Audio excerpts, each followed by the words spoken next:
चिनिया विदेश मन्त्री एवं गत महिना चिनिया राष्ट्रपति सी जिनपिङको शीर्ष विदेश नीति सल्लाहकारमा समेत नियुक्त भएका कूटनीतिज्ञ वाङ यीले यसै हप्ता मस्कोको भ्रमण गर्ने भएका छन्। यो भ्रमण युक्रेनमा रुसले विशेष सैन्य अभियानको सुरुवात गरेको 1 वर्ष हुन लाग्दा हुने भएको हो। वाशिंटन डीसीमा पूर्व चिनिया राजदूतको रूपमा संयुक्त राज्य अमेरिकाको शक्ति बुझेका वाङ यीको मस्को भ्रमण उनको 8 दिने युरोप भ्रमणको अन्तिम बिन्दु हुनेछ। क्रेमलिनले फेब्रुअरी 20 मा वाङ र रुसी नेता भ्लादिमिर पुटिन बीचको भेटलाई नकार्न नसक्ने भनेको छ। वाङ यी र भ्लादिमिर पुटिन बीचको भेट महत्त्वपूर्ण हुने ठानिएको छ। यसैबीच अमेरिका र युरोपका देशहरूले युक्रेनलाई बढ्दो सैन्य सहायताको साथ आफ्नो समर्थन जारी राखेका छन्। बेजिङले मस्कोसँग आफ्नो पंक्तिबद्धता जारी राखेको छ। शनिबारको म्युनिक सुरक्षा सम्मेलनमा वाङले शान्तिप्रति चीनको प्रतिबद्धतालाई जोड दिएका थिए।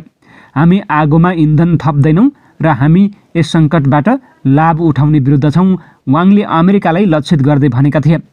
केही शक्तिहरू शान्ति वार्तालाई सफल भएको हेर्न चाहँदैनन्।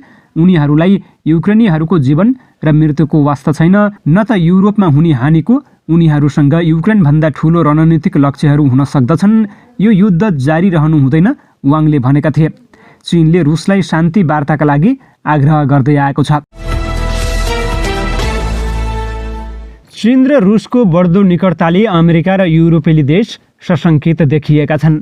विश्वभर नयाँ किसिमको शीतयुद्ध सुरु भएका बेला चिनिया राष्ट्रपति सी जिनपिङ र रुसी राष्ट्रपति भ्लादिमिर पुटिनको निकटतालाई प्रतिवाद गर्न अमेरिकाले विश्वव्यापी गठबन्धनको योजना बनाइरहेको पनि न्युयोर्क टाइम्सले उल्लेख गरेको छ। अमेरिकी राष्ट्रपति जो बाइडेनले युक्रेनलाई हतियार आपूर्ति बढाउने बाचा गरेका छन्। सोमबार युक्रेनको राजधानीको आकस्मिक भ्रमण गरी राष्ट्रपति बाइडेनले सो प्रतिबद्धता जनाएका हुन्। व्हाइट हाउसले जनाएअनुसार उनले सो प्रतिबद्धता जनाएर किभबाट फिर्ता भएको बताइएको छ। राष्ट्रपति बाइडेनको किभ भ्रमण 81 आयोजना भएकाले यसले राजनीतिक तरङ्ग थपेको छ। रुसी राष्ट्रपति भ्लादिमिर पुटिनले मस्कोमा आफ्ना देशवासीलाई गरेको सम्बोधनपछि अमेरिकी राष्ट्रपति जो बाइडेनले पनि वार्सामा सम्बोधन गर्ने भएका छन्। रुसी राष्ट्रपति भ्लादिमिर पुटिनले मस्कोको गोस्टिनी डाबर हमला युक्रेन युद्धको 1 वर्ष पुरा भएको अवसरमा आफ्ना देशवासीलाई सम्बोधन गरेका थिए। उक्त सम्बोधनमा रुसी राष्ट्रपति पुटिनले स्थानीय द्वन्द्वलाई अमेरिकाले विश्वव्यापी बनाएको भन्दै टिप्पणी गरेका थिए। उक्त सम्बोधनपछि अमेरिकी राष्ट्रपति जो बाइडेनले पनि आज पोल्यान्डको राजधानी वार्सामा सम्बोधन गर्ने भएका छन्। व्हाइट हाउसका अधिकारीहरूले राष्ट्रपति बाइडेनले भ्लादिमिर पुटिनको सम्बोधन सुन्ने र त्यसकै आधारमा आफ्नो भाषणलाई अन्तिम रूप दिने बताएका छन्। रुसका राष्ट्रपति भ्लादिमिर पुटिनले अमेरिकासँग गरेको स्टार्ट नामक आणविक हतियार सन्धि निलम्बन गरिएको बताएका छन्। मङ्गलबार देशको संसदको माथिल्लो सदन फेडरल एसेम्बलीलाई सम्बोधन गर्दै पुटिनले आणविक हतियारको विस्तारमा रोक लगाउने उक्त सन्धिलाई अस्थायी निलम्बन गरेको जानकारी दिएका छन्। अमेरिकाले आणविक हतियार परीक्षण गरेमा रुसले पनि गर्ने पुटिनको भनाइरहेको छ। तर रुस उक्त सन्धिबाट पुरै फिर्ता चाहिँ नभएको उनको भनाइरहेको छ। न्यू स्टार्ट सन्धिमा रुस र अमेरिकाले सन् 2010 मा हस्ताक्षर गरेका थिए। उक्त सन्धिले दुवै देशलाई लामो दूरीको आणविक वारहेड राख्न पाउने सङ्ख्या तथा आणविक हतियार बोक्न सक्ने क्षेपणास्त्रको उपयोगितालाई सीमित गरेको थियो। चीनले कोरियाली प्रायद्वीप समस्याको समाधान राजनीतिक समाधानबाट खोजिनुपर्नेमा जोड दिएको छ। साथै उसले त्यसका निम्ति सम्बद्ध पक्षको प्रतिबद्धता अपरिहार्य भएको बताएको छ। संयुक्त राष्ट्रसङ्घका लागि चीनका स्थायी उपप्रतिनिधि डाई बिङले कोरियाली प्रायद्वीपमा फेरि द्वन्द्व बढेको वास्तविकतातर्फ ध्यानाकर्षण गराउँदै स्थिति थप चर्किन सक्ने चेतावनी दिएका छन्।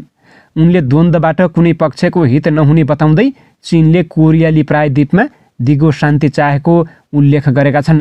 हामी सम्बन्धित पक्षहरूलाई शान्त र संयमित हुन राजनीतिक समाधानको सही दिशामा प्रतिबद्ध रहन आह्वान गर्दछौँ, तनाव बढाउने कार्य नगर्न अपिल गर्छौँ, सुरक्षा परिषद बैठकमा नियोग उपप्रमुख डाईले भने। कोरियाली प्रायद्वीप मुद्दाको जडमा ध्यान केन्द्रित गर्न आवश्यक भएको उनले बताएका छन्। उत्तर कोरियाले लामो समयदेखि ठूलो सुरक्षा दबाव चुनौती र धम्कीको सामना गरिरहेको पनि उनले उल्लेख गरेका छन्। यो वर्षको सुरुदेखि नै संयुक्त राज्य अमेरिका र उसका सहयोगीहरूले प्रायद्वीप वरिपरि संयुक्त सैन्य गतिविधि बढाएकाले उक्त क्षेत्रमा असुरक्षाको भावना बढेकाले सम्बद्ध पक्षलाई गम्भीर हुन नियोग उपप्रमुख डाईले आग्रह गरेका छन्। उत्तर कोरियासँग अमेरिकाले निशर्त वार्ता गर्नुपर्नेमा पनि उनले जोड दिएका छन्। कोरियाली प्रायद्वीपको समस्या समाधानमा सुरक्षा परिषदले रचनात्मक भूमिका निर्वाह गर्नुपर्नेमा जोड दिँदै चिनिया कूटनीतिज्ञले प्रायद्वीपको वर्तमान अवस्था अत्यन्त संवेदनशील एवं जटिल भएकाले परिषदको गतिविधिले परिस्थितिलाई सहज बनाउन तथा आपसी विश्वास अभिवृद्धि गर्न मद्दत पुग्ने विचार व्यक्त गरेका छन्। रुसका राष्ट्रपति भ्लादिमिर पुटिनले आफ्नो देश विरुद्ध पश्चिमले लगाएको प्रतिबन्ध विफल भएको बताएका छन्। संसदको माथिल्लो सदन फेडरल एसेम्ब्लीलाई सम्बोधन गर्दै पुटिनले पश्चिममाथिको निर्भरता घटाउन अन्तर्राष्ट्रिय भुक्तानीको सुरक्षित प्रणाली विकसित गर्ने बताएका छन्। रुसी जनतालाई पीडामा पार्नका लागि पश्चिमले लगाएको प्रतिबन्ध सफल नभएको उल्टो अन्तर्राष्ट्रिय कारोबारमा रुसी मुद्रा रुबलको सेयर बढेको उनको भनाइरहेको छ। पश्चिमले युद्ध भड्काएको आरोप पुटिनले लगाएका छन्। युद्ध मार्फत अमेरिका र उसका साझेदारहरूले सीमाहीन शक्ति आर्जन गर्न खोजेको उनको दाबी रहेको छ। युद्धमा सहभागी रुसी सैनिकहरूलाई पुटिनले प्रशंसा गरेका छन्। ती सैनिकहरूको परिवारलाई राज्यले थप सहयोग गर्ने बताएका छन्। आजै अमेरिकाका राष्ट्रपति जो बाइडेनले पोल्यान्डमा एउटा सम्बोधन गर्ने कार्यक्रम रहेको छ। अहिले बाइडेनले पुटिनको भाषण ध्यान दिएर सुनिरहेको बताइएको छ। बाइडेनले सम्बोधनमा लोकतन्त्र तथा निरङ्कुशता विरुद्ध यो युद्ध भएको बताउनेछन्। हिन्द प्रशान्त क्षेत्रका 4 मुलुकहरूबीच सैन्य सहकारवाहीलाई मूर्त रूप दिने मालाबार जलसैन्य अभ्यास आगामी अगस्त महिनामा अस्ट्रेलियामा गरिनेछ। क्वाडमा रहेका भारत, अस्ट्रेलिया, जापान र अमेरिकाका जलसेनाले अभ्यासमा भाग लिनेछन्। मङ्गलबार अभ्यासको 27औं संस्करणमा भारतले आफ्ना अग्रपङ्क्तिका युद्धपोतका साथै P-8I लामो दूरीको जलक्षेत्र गस्ती विमान पनि पठाउने द टाइम्स अफ इन्डियाले खबर दिएको छ। सन् 1990 को दशकमा भारत र अमेरिका बीचको द्विपक्षीय सैन्य अभ्यासका रूपमा सुरु भएको मालाबारमा जापानलाई सन् 2015 मा अनि अस्ट्रेलियालाई सन् 2020 मा सहभागी गराइएको हो। अस्ट्रेलियाले भारतलाई जुलाई 21 देखि सुरु हुने ट्यालिस्मान सेबर नामक सैन्य अभ्यासमा पनि डाकेको छ। त्यसमा अमेरिका र अन्य मुलुकहरू पनि सहभागी हुनेछन्। चीनको सामना गर्नका लागि यी अभ्यासहरू भइरहेका हुन्। भक्तपुरको दरबार क्षेत्रको अवलोकनमा आएको जर्मन तथा दक्षिण एसियाली संसदीय समूहका सदस्य रेनेट कुनास्ट, एड्रियान लरेम, पाउल लेहरेदर, रिया स्क्रोडर, माल्टी काउफमान, आन्ड्रे हान, सोफिया तुमस्का र सेबास्टियन स्केन्डर लगायतको सहभागिता रहेको थियो। सो टोलीलाई भक्तपुर नगरपालिकाका प्रमुख सुनिल प्रजापतिले भातगाउँले टोपी लगाएर स्वागत गरेका थिए। टोलीले भक्तपुरको ऐतिहासिक तथा सांस्कृतिक महत्त्वका सम्पदा, राष्ट्रिय कला सङ्ग्रहालय, दरबार क्षेत्र, तलेजु 5 तले मन्दिर र भैरवनाथ मन्दिरको अवलोकन गरेको थियो। जर्मन प्रोजेक्टले भक्तपुरको सम्पदा संरक्षण र सरसफाइमा सुधार गर्न विगतमा पुर्याएको सहयोगको स्मरण गर्दै नगर प्रमुख प्रजापतिले जर्मनीलाई भक्तपुरका जनताले नबिर्सने बताएका छन्।